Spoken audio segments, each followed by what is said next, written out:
Jomcar matatag. Di ba, Carla? Yes, Jomcar lang po ang matatag mga kalingap. Tama si Kalingap Rab.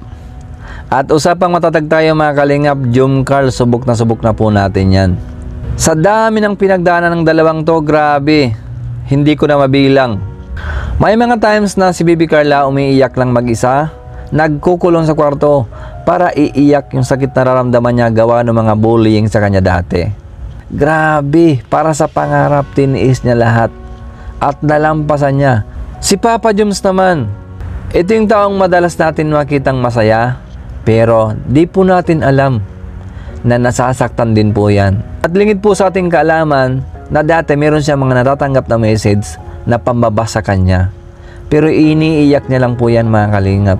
So hindi na ako magtataka kung bakit ganon sila katatag hanggang ngayon. At maraming beses na silang sinubok ng panahon. Tulad na naman po ng mga panood natin ngayon mga kalingap. Makikita natin dito kung gaano sila katatag. Makikita natin kung gaano din ka-matured mag-isip si Papa Joms. Laging nananaig yung pagmamahal nila sa isa't isa.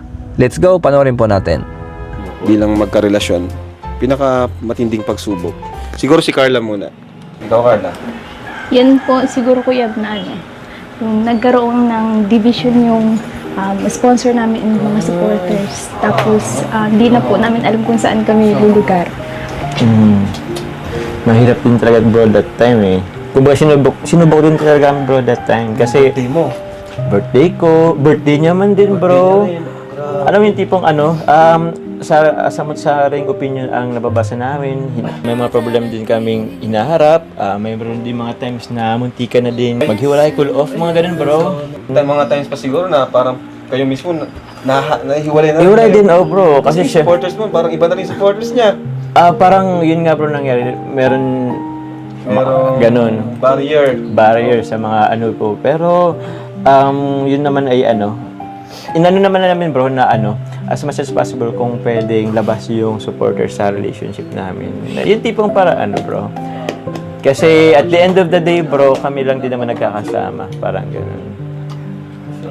O di po ba mga kalingap, grabe, ang dami palang pinagdaanan ng dalawang to. Muntik pa nga pong magkahiwalay pero in the end, tama si Papa Joms, sila pa din ang magsasama. Kung nagustuhan niyo po mga kalingap ang video ito, paki-like and share na lang po. Maraming salamat po.